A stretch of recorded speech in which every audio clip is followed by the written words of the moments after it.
everyone. Like they always say, if you are not Nigeria and they explain Nigeria to you and you understood, then they didn't explain it very well to you. Lord have mercy. What kind of a country do we have? Honestly, politics has to be everybody's business. Who are the people that are running for office? Where are they coming from? How did they get into office? Because they are the ones that we govern. And it's the quality of their governance that affects our every life that determine whether we have growth, economic growth, development or not.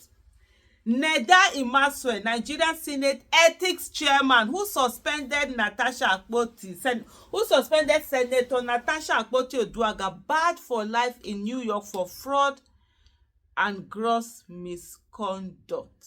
Wow. Wow. Wow.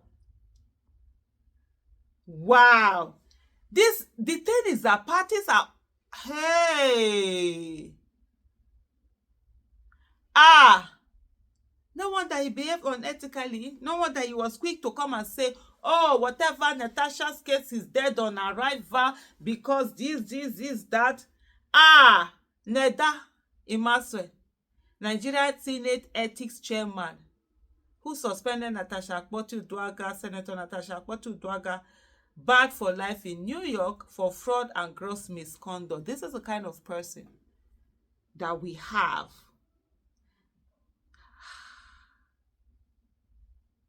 Mr. Imaseun was disbarred for life in New York for swindling his client and absconding with representation fees without making up appearance for her in court. A document obtained by People's Garden showed that Mr. Imaseun had been disbarred for life in New York after he swindled his client, absconding with representation fees without making an appearance for her in court. The Gazette spoke with court officer who said Mr. Imaseun was permanently disbarred after collecting money from a client and failing to represent her. He also refused to comply with the disciplinary panel's attempt to investigate his misconduct. Daphne Sheffield hired Mr. Imaseun to represent her on a matter in 2009 and paid him tens of millions of dollars for legal fees. Can you imagine? Tens of millions of dollars. Instead of appearing for Ms. Sheffield, Mr. Imaseun absconded with the money, a move that triggered a morass of petitions given that his actions contravened existing New York bar code and rules. Despite being served with petitions on multiple occasions in the US, Mr. Imaseun failed to respond to any of the petitions and did not ask for an extension of time to file a response.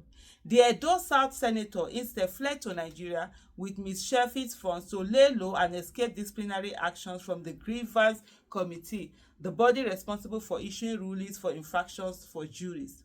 Following several failed attempts to obtain a response to petition files, the Grievance Committee for the 2nd, 11th and 13th Judicial District terminated Mr. Imaseun's license to practice law in New York.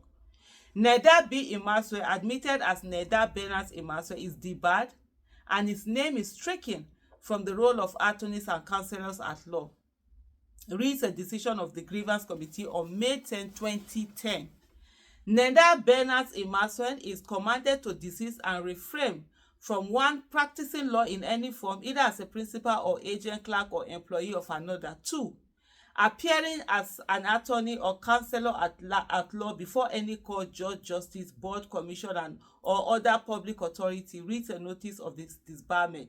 Meanwhile, in Nigeria, Mr. Imaseun, 66, rode on the waves of the Labour Party to win the Edo South senatorial poll in 2023 and wormed his way to becoming the chair of the Senate Committee on Ethics, Code of Conduct, and Public Petition. That the same man with a 15-year-old history of disregarding petitions was now heading the Senate Committee on Ethics and Public Petitions, called into question the integrity, if any, of the people in the nation's leadership position.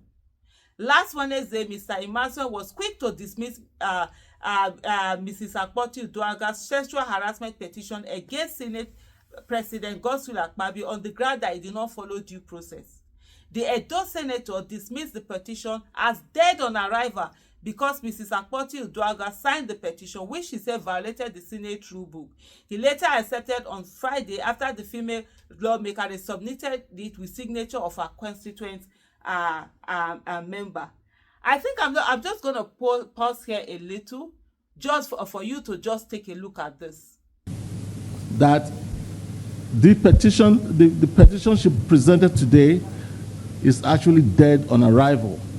And I say that because it runs contrary to Order 40, subsection 4, that no senator may present to the Senate a petition signed by him or herself. And that petition, having been signed by her, will not be entertained by this committee. And so, ladies and gentlemen, she's not here. Now I can understand why she's not here. She's probably not here on the order of her lawyers. That being the case, the committee will sit and we will deliberate on what we've gotten from distinguished senators that have presented their cases before us and the Senator at Arms, and based on our rule books and all other documents that is available to us, to make a decision here and then make a referral to the full Senate.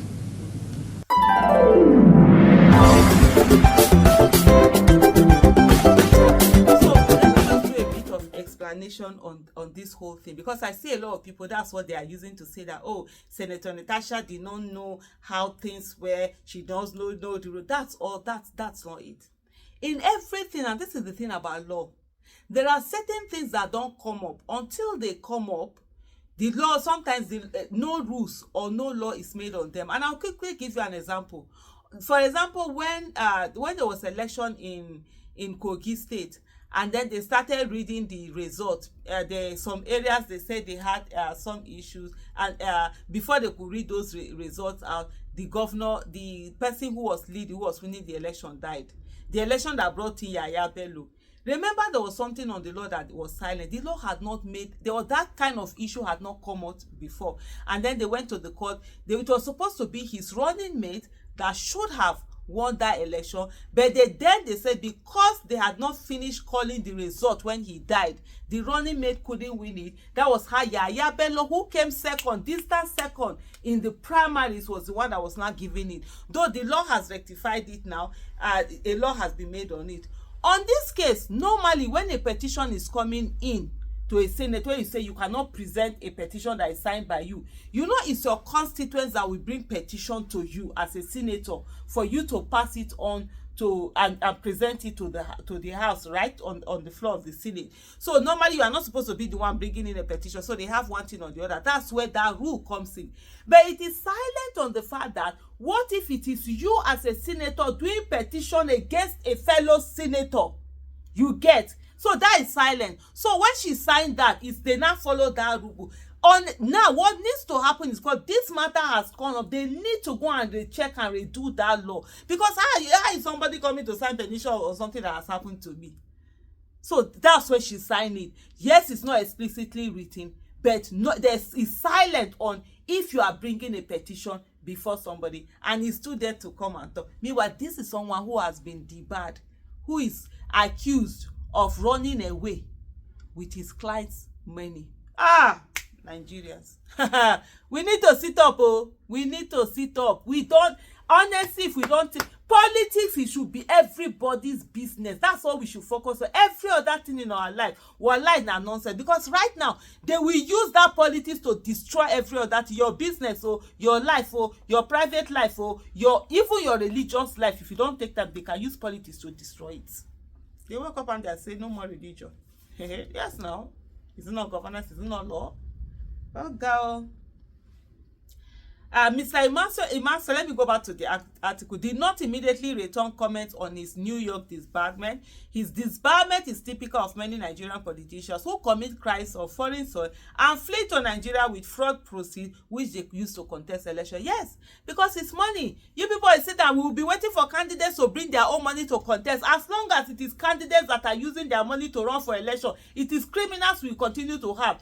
People who have worked hard will not use their money to be running for election. I'll come and use my money to run for election. Is it business?